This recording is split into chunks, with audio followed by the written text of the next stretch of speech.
ప్రేక్షకులందరికీ నమస్కారం. ప్రస్తుతం మన స్టూడియోలో దైవజ్ఞ బ్రహ్మశ్రీ వీరాపురం సుబ్రహ్మణ్య స్వామి గారు మనతో ఉన్నారు. గురుగారితో మాట్లాడేద్దాం. నమస్కారం గురుగారు. శుభాశీస్సులండి. గురుగారు, జూన్ మాసంలో కన్యా రాశి వారి పరిస్థితి ఏ విధంగా ఉండబోతుంది? పాజిటివ్ ఉంటుందా, నెగిటివ్ ఉంటుందా, ఎలాంటి జాగ్రత్తలు తీసుకోవాలి గురుగారు? చాలా మంచి విషయమే. కన్యా రాశి వారికి కూడా ఈ జూన్ నెలలో యోగ కాలం అనే చెప్పాలి. ఈ మాసంలో కూడా ఈ రాశి వారికి చక్కని అనువైనటువంటి మాసము అని చెప్పాలి. ఈ కన్యా రాశి వారికి ఈ జూన్ నెలంతా కూడాను ప్రశాంతంగా కళ్ళు మూసుకొని ఏ పనైనా చేసుకోవచ్చు. అంటే కొత్తగా నూతన వ్యాపారాలు ప్రారంభించాలనుకున్న వాళ్ళు ఆలోచించాల్సిన అవసరమే లేదు. వెనక ఆలోచన అంటే వెనక అడుగు వేయాల్సిన అవసరం లేదు. గో అంటే ప్రశాంతంగా ముందుకు పోవచ్చు. చిన్న వ్యాపారమైనా సరే, పెద్ద వ్యాపారమైనా సరే, ఎటువంటి వ్యాపారమైనా కూడా ప్రారంభం చేసుకోవచ్చు. ఈ రాశిలో వాళ్ళు, ఈ కన్యా రాశి వాళ్ళు జూన్ నెలలో వివాహ ప్రయత్నాలు కొత్తగా మొదలు పెట్టాలనుకున్న వాళ్ళు మొదలు పెట్టవచ్చు. లేదా ఆల్రెడీ మొదలు పెట్టినటువంటి వాళ్ళకి శుభవార్తలు వచ్చే అవకాశం ఉంది. అంటే వెళ్ళి చూసి వచ్చినటువంటి సంబంధాలు ఒకే చెప్పే అవకాశం కూడా ఉంది. ఖాయమయ్యే అవకాశం కూడా ఈ మాసంలో ఉందన్నమాట. అంటే శుభవార్తలు వింటారు, నూతన కార్యక్రమాలు ప్రారంభం చేస్తారు, దూర ప్రయాణాలు కూడా కొనసాగిస్తారు. విదేశాలకు వెళ్ళడం అంటే వ్యాపార రీత్యా కావచ్చు, ఉద్యోగ రీత్యా కావచ్చు, పోయినా కూడాను కలిసే వస్తుంది. ఎటువంటి ఆటంకాలు ఉండవు, ఎటువంటి నష్టాలు ఉండవు అన్నమాట. ప్రశాంతంగా అనుకున్న పనిని సాధించుకోగలుగుతారు. ఈ కన్యా రాశి వారికి ఈ జూన్ నెలలో గృహయోగము ఉంది. కాకపోతే మూడాల వల్ల గృహప్రవేశాలు అనేది లేకపోయినా కొనడం అనేది జరిగే అవకాశము ఉంది. గృహయోగం ఉంది, వాహన సౌఖ్యము ఉంది. నూతన వాహనాలు కొంటారు. ఇండివిజువల్గా కొనుక్కోవడం కానీ, లేదంటే బిజినెస్ పరంగా కొనడం కానీ, నూతన వాహనాలు కొంటారు. వస్తువులు, ఆభరణాలు ఎట్సెట్రా ఇవన్నీ కూడాను కన్యా రాశి వారికి ఈ జూన్ నెలలో శుభప్రదమైనటువంటి మాసం అని చెప్పచ్చు. అదృష్టప్రదమైన మాసం అని కూడా చెప్పచ్చు. విశేషంగా కలిసి వస్తుంది కూడా. ఏ పని చేసినా కూడా జీవితకాలం కలిసి వస్తుంది. ఇప్పుడు చేసే ఈ వ్యాపారమే జీవితకాలం కూడా వాళ్ళని పోషిస్తుంది. వాళ్ళ కుటుంబాన్ని అంతా కూడా పోషిస్తుంది. ఆ నూతన వ్యాపారాలు కూడా ఎవరెవరికి తగినటువంటి వాళ్ళ స్థాయి అనేది కాకుండా కొంచెం రిచ్గానే ఓపెనింగ్ చేసుకుంటారు. అంటే మనం చిన్న వ్యాపారం అనుకున్న వాడు కూడా దాన్ని పెద్ద వ్యాపారంగానే స్టార్ట్ చేయగలుగుతాడు. ఆల్రెడీ చేస్తున్నటువంటి వాళ్ళు దాన్ని పెద్ద వ్యాపారంగా కూడా విస్తరిస్తారు. ఇలా అభివృద్ధి అనేది విశేషంగా ఉంది. 3 పూలు 6 కాయల్లా ఈ కన్యా రాశి వారికి ఈ జూన్ నెలంతా కూడా విశేషమైనటువంటి యోగమైనటువంటి జీవితం చెప్పాలి. ఆరోగ్యపరమైనటువంటి విషయాల్లో కూడా ఎటువంటి మేజర్ నష్టాలు ఏమి లేవు, చిన్న చిన్నవి. ఒకవేళ కొన్ని సమస్యలు ఉన్నప్పటికీ దీర్ఘకాలికంగా పీడించే అవకాశం ఉండదన్నమాట. దీర్ఘకాలికంగా పట్టి పీడించే అటువంటి సమస్యలు ఉండదు. మళ్ళీ వాటి నుంచి బయటపడతారు. అంటే తాత్కాలిక సమస్యలు. అలాగే భార్యాభర్తల మధ్య అవగాహన అనేది లేకుండా ఎడబాటు జరిగి ఉన్నటువంటి వాళ్ళు ఈ నెలలో కలుసుకునే అవకాశము ఉంది. సుఖంగా సంతోషంగా వాళ్ళ సంసార జీవితాన్ని గడిపే అవకాశము ఉంది. అలాగే సంతాన మూలకంగా ఆనందము, సంతోషము, శుభవార్తలు వింటారు. చక్కగా పిల్లల వల్ల మనశ్శాంతి, ప్రశాంతత పొందుతారు.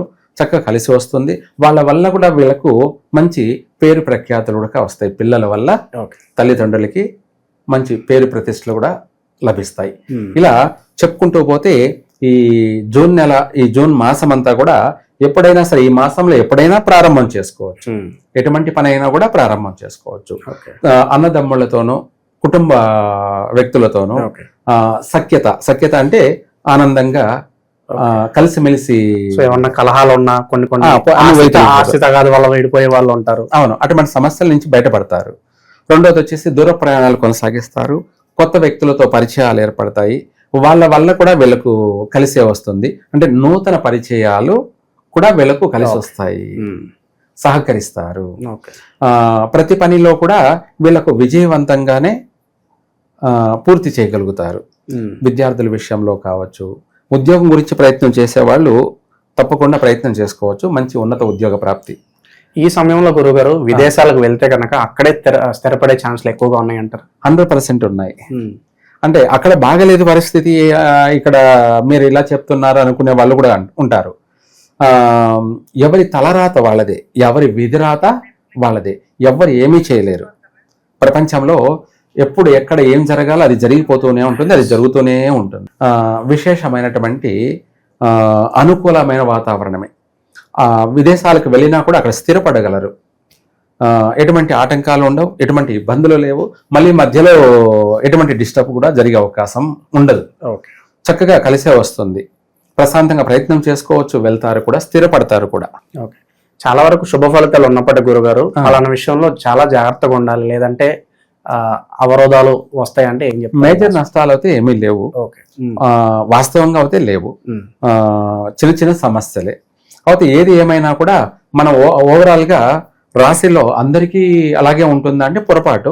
వాళ్ళ పుట్టిన టయాన్ని బట్టి కూడా ఉంటుంది. కాబట్టి అటువంటి వాళ్ళు కూడా, బాగలేనటువంటి వాళ్ళు కూడా, ఈ రాశి వాళ్ళు వీలైనంత వరకు ఈ మాసంలో సుబ్రహ్మణ్య స్వామి, ఈ సుబ్రహ్మణ్య స్వామిది కూడా ఏమిటి అంటే, ఒక సుబ్రహ్మణ్య స్వామిని కాకుండా వల్లి దేవసేన సమేత సుబ్రహ్మణ్య స్వామి అష్టోత్తరాన్ని, అంటే 3 అష్టోత్తరాలను పఠించడం కానీ, జరిపించడం కానీ, ఇది కాకపోతే సుబ్రహ్మణ్య స్వామిని అక్కడ వెళ్ళి దర్శనం చేసుకోవడం కానీ, లేదా ఆ స్వామి వారికి అభిషేకం జరిపించడం కానీ, లేదా ఇంకా విశేషంగా వీళ్ళకు కలిసి రావాలంటే సుబ్రహ్మణ్య స్వామి కళ్యాణం జరిపించడం కానీ, ఇటువంటిది ఏదన్నా చేయగలిగితే, అవసరం లేదు నన్ను అడిగితే, ఓన్లీ దర్శనం సరిపోతుంది, కళ్యాణం జరిపించాల్సినంత అవసరం లేదు.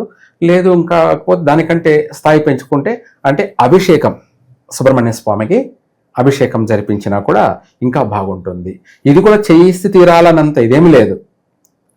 ఈ మాసం అంతా కూడా వీళ్ళకు చక్కగా కలిసి వచ్చే మాసమే. ఈ జూన్ నెలంతా కూడా యోగమైనటువంటి మాసం. ఏది పట్టుకున్నా 3 పూలు 6 కాయలే, కాబట్టి అవసరం లేదు. కానీ అలానే అనుకోకుండా ఇంకా కూడా అందులో వెనకబడి ఉన్నటువంటి వాళ్ళు అనే కాకుండా ఎవరైనా కూడా సుబ్రహ్మణ్య స్వామిని దర్శనం చేసుకున్నట్టు అయితే వీళ్ళకు తొందరగా సర్వకార్య సిద్ధిరస్తు, మంచి ఫలితాలు. గురుగారు చాలా వరకు మంచి ఫలితాలు ఉన్నాయి కాబట్టి పక్క వాళ్ళ చూపు కావచ్చు, నరఘోష, ఇవన్నీ తగిలే అవకాశం చాలా ఎక్కువ కనిపిస్తుంది. ఈ మాసంలో అంత ఇబ్బంది లేదు. దానికోసమే సుబ్రహ్మణ్య స్వామిని దర్శనం చేసుకోవాలి. దానాలు ఏమన్నా అవసరం అంటారు గురుగారి రాశి వాళ్ళకి? ఈ మాసంలో ఎంత అవసరం ఏమీ లేదు.